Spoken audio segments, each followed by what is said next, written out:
All right, Shalom. For the first, I want to give our praise, glory, and honor to Yahweh, Ba'ashem Yahushai, Ba'ashem Makakwadash. God bless to the apostles and the elder of the great millstone, and to what I can across the globe, pushing the word of truth and sincerity, want to say Shalom. Side Dianawa from the great millstone campus, Chicago, with another lesson. It's going to be a short lesson, Lord. Well, it's going to be another lesson. Just sitting here contemplating, man. You know, I'm in the store quotes. I've been into the store quotes lately. And I heard this one yesterday. I forgot who the author was, so I just Googled some of the main words in it. And I came up with this, and I'm going to read it real quick. This is a portion of it. It says, the path of least resistance is a terrible teacher. All right? The path of least resistance is a terrible teacher. All right? And immediately, you know, through the Spirit, scriptures came to mind, you know. And you want to, you know, the things that you hold more dear are things you work hard for, man. You know, I remember back in the day when our minimum wage was $4.25. You know, so it took a while to build up, you know, to buy your starter jacket, to buy your Jordans, or even save for a car. But when you got those things, you valued them more because you had to put in some hard work. All right, like, you know, like you got your pro athletes and people who had these glorious careers. They had to put in hard work. How much more the man of the Lord? All right, the Lord's not going to just give you the kingdom. The Lord ain't just going to increase your faith, although you can, but he want to see you work and labor, man. All right, how much more get into the kingdom? So the path of least resistance is a terrible teacher. I wrote down a couple of precepts, not in any particular order. All right, but here we go. It says,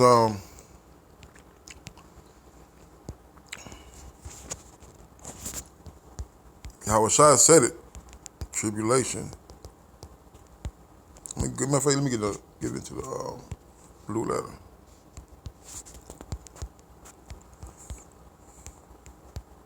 There's no easy way to this truth, man. You know, there's a clear-cut blueprint, all right, of what's to be done and what may happen, all right, for you to enjoy the benefits of the kingdom, man. You know. It says Acts 14 and 22. As a matter of fact, let's get some of this. Acts 14 and 22, confirming the souls of the disciples and exhorting them to continue in the faith, and that we must, through much tribulation, enter into the kingdom of the Most High. All right, let's go on that word confirming.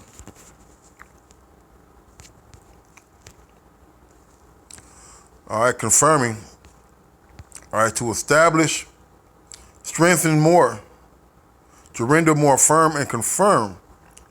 All right, so we got to be established. All right, let's go on that word confirmed, because let's get to the.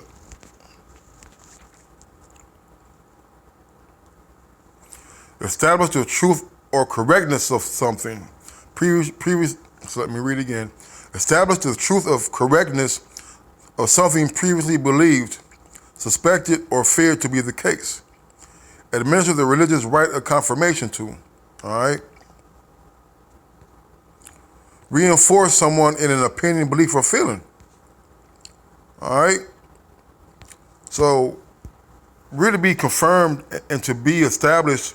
All right, we're here to prove, all right, that not only that we're the righteous, Lord willing, okay, but also through our faith in circumstances that we may go through, we're going to enter into the kingdom, man.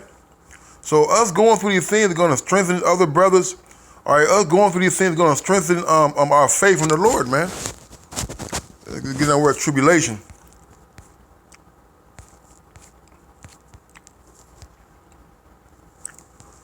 Pressing together, pressing together pressure, oppression, affliction, tribulation, distress, straits, man. All right, for us to be proven, for us to be confirmed and established, we got to go through affliction, man.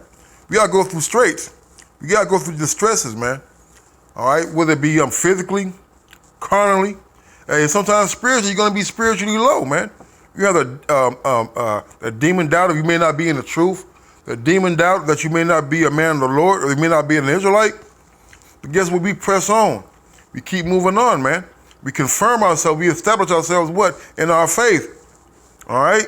And our faith tells us that we're going to go through these things, but guess what? When we go through, we're going to endure them.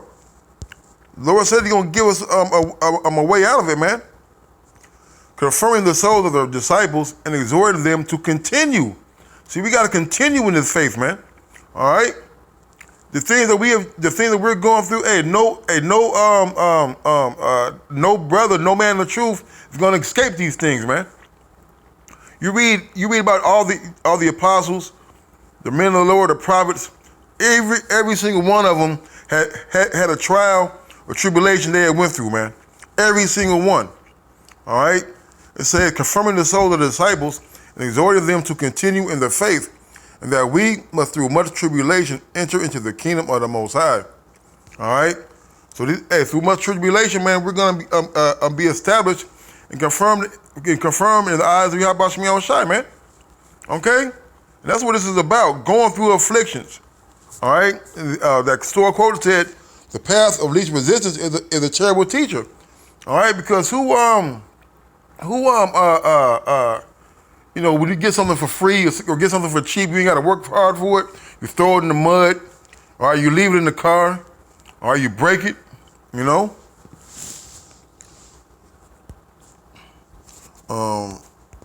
Enter.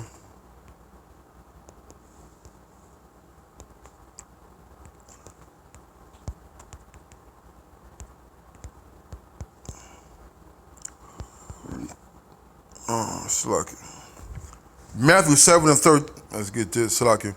Matthew 7 and 13.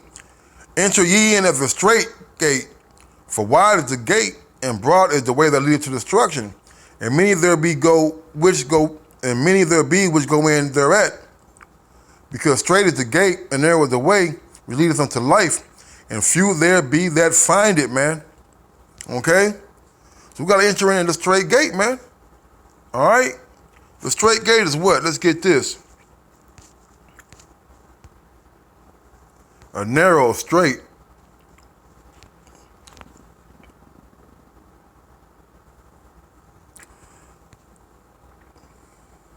It says a narrow passage or water containing two seas, okay? It says used in reference to a situation characterized by a specified degree of trouble or difficulty, man. All right, so we got to go into this trouble and this difficulty to what? Get into the kingdom, man. All right, and that's our ultimate goal, to get into the kingdom. All right, there's no other, matter of fact, he said, Yahweh Shai said it, man.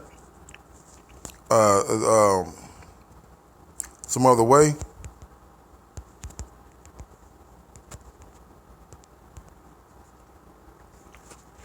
John 10 and 1, verily I say unto you, he that entereth not by the door into the sheepfold, but climbeth up some other way, the same with the thief and the robber. Man, that some other way is not only teaching another doctrine, okay, but also not wanting to go to the difficulties and the trials, all right, that's been set before us, all right, that the men of the Lord, that the scripture said the men of the Lord are going to go through on our way to the kingdom, man. All right, so we must acknowledge that we're in this truth, and we're gonna go through afflictions to get to the thing that we want, which is what? Salvation. All right.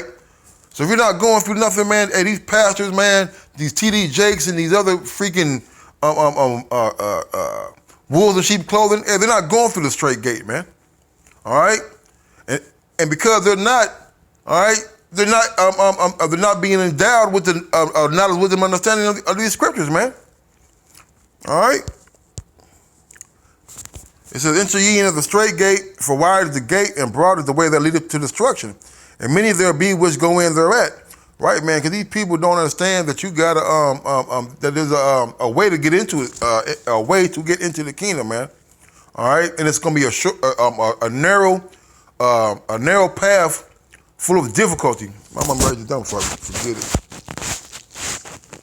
Suffer, straight thing, suffer. All right. Say, because straight is the gate, and narrow is the way which leadeth unto life, and few there be that find it, man. All right. So we're gonna be going through that path of much resistance, man. Okay. All right. What else we got? Is there much tribulation? Okay, second address. Second address, 7, 7. Second address, 7, and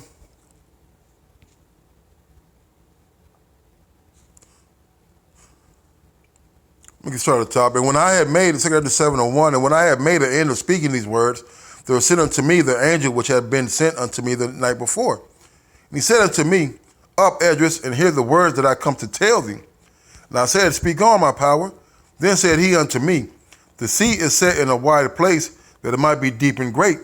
But the entrance were narrow and like a river. Who then could go into the sea to look upon it and rule it? If he not went through the narrow, how could he come into the broad? All right, we got through reading that. Luke 7:13. Hey, narrow is the way, man. There's also another thing. A city is built and set upon a broad field and full of all the good things. The entrance thereof is narrow and is set in a dangerous place. It's like the entrance thereof is narrow and set in a dangerous place to fall, like as if there were a fire on the right hand and on the left a deep water, and only one path between them both, even between the fire and the water, so small that there could be one man go there at once. If the city now were given unto a man for an inheritance, if he never shall pass the danger set before it, how shall he receive this inheritance, man? Okay? So they talk about getting to the kingdom, man. How you gonna be able to get into the kingdom if you don't go through the path of difficulty, the straits, the tribulation, the ridicule, the persecution? See, when you don't go through these things, you think that the Lord is dealing with you, okay? Which the Christian church tells you. I've yet to see anybody, my church folks and my family, ever complain about anything, man. They're not sighing and crying. All right, they're not putting themselves out there on the line. All right, for the name of Yahweh Shem Yahushai. They're not standing stiffly and being exiled from the family gatherings and phone calls and things, man. Visits. All right, they're not being talked about. All right, but man, the Lord has to go through these things and more. Physical afflictions and ailments that brothers have, man. All right, and also the grievances and the unrighteous decrees of the Lord that we sigh and complain about, man. See, these are the things that we must suffer to get into the kingdom, man. All right, this is the only way to it, man. And if you don't go through these things, you become haughty and prideful. Okay, thinking that gain of godliness because you're able to prosper in the world. All right, and the Lord has got you guys in a trick bag, man. Thinking that because you have not gone through things and you're traveling around the world and vacation this and high class and all those things, man, that you're living a good life, man. But guess what? The Lord the Lord has something very special for you, man. All right. That was that.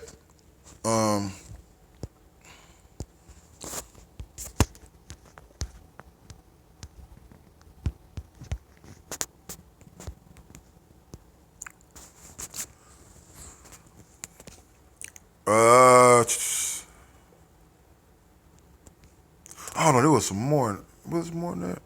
Let me see real quick.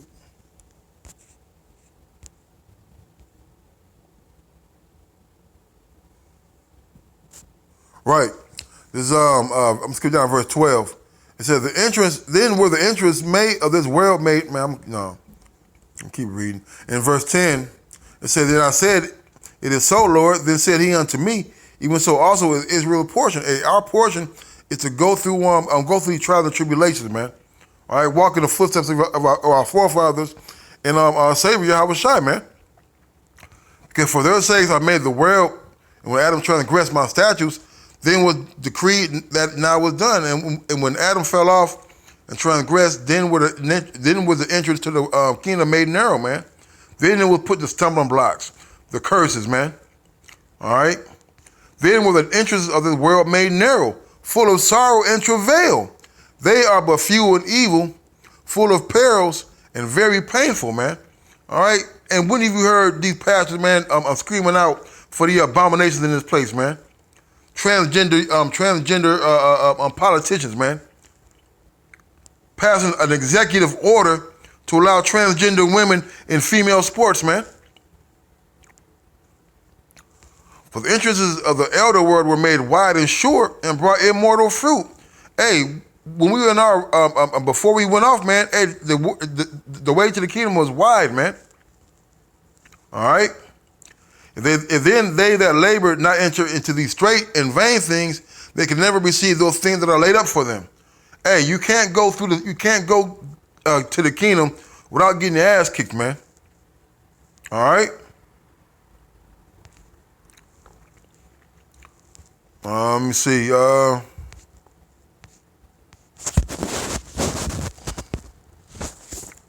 It says, verse 17. I'm gonna get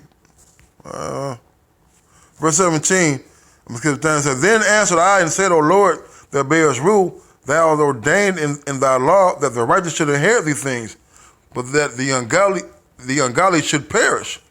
Nevertheless, the righteous shall suffer straight things and hope for the wide. For they that have done wickedly have suffered the straight things, and yet shall not see the wide. The wide is that kingdom." All right, it says a place in a wide place, but the road was narrow. Okay? Hey, so we got to go through these things, man. Hey, the path of least resistance is a terrible teacher, man. All right? Because what did Esau tell you, man? All right? That, matter of fact, I can just get it.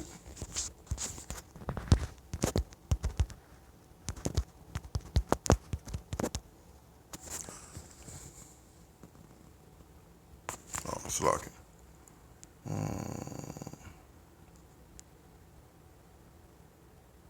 It says, 1 Timothy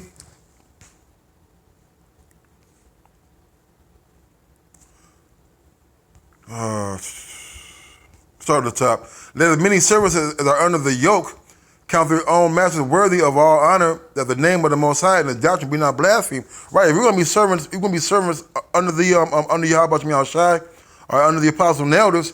Hey, we put ourselves under that yoke. And what's that yoke? That yoke is the truth. All right, the law says the commandments, man. Doing the will of the Lord. All right, which is not an easy thing to do at times, man. Okay? "And they that have believing masters, let them not despise them, because they are brethren, but rather do them service, because they are faithful and beloved, partakers of the benefit.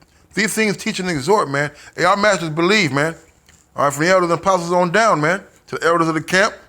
All right, and we do them service, man, by obeying the order. Okay? Going out there and teaching.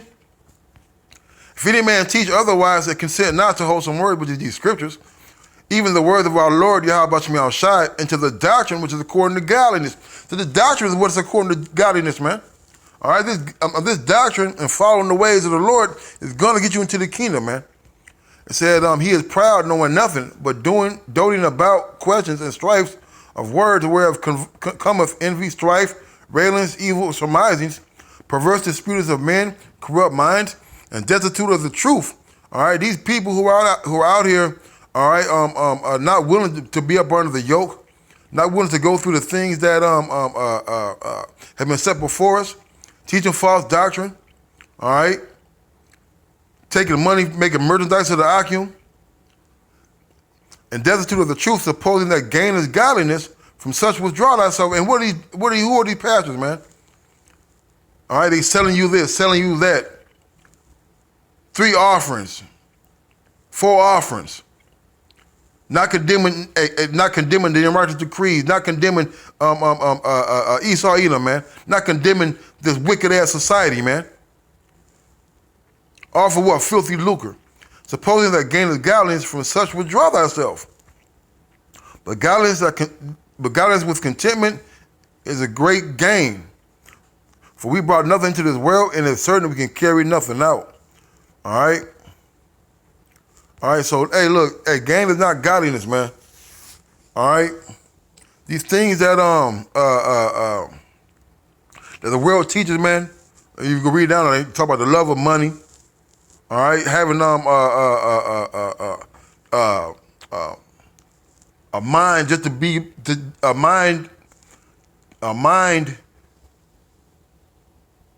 seared with the wickedness of this world and the vibration that's being pushed by the powers that be, man.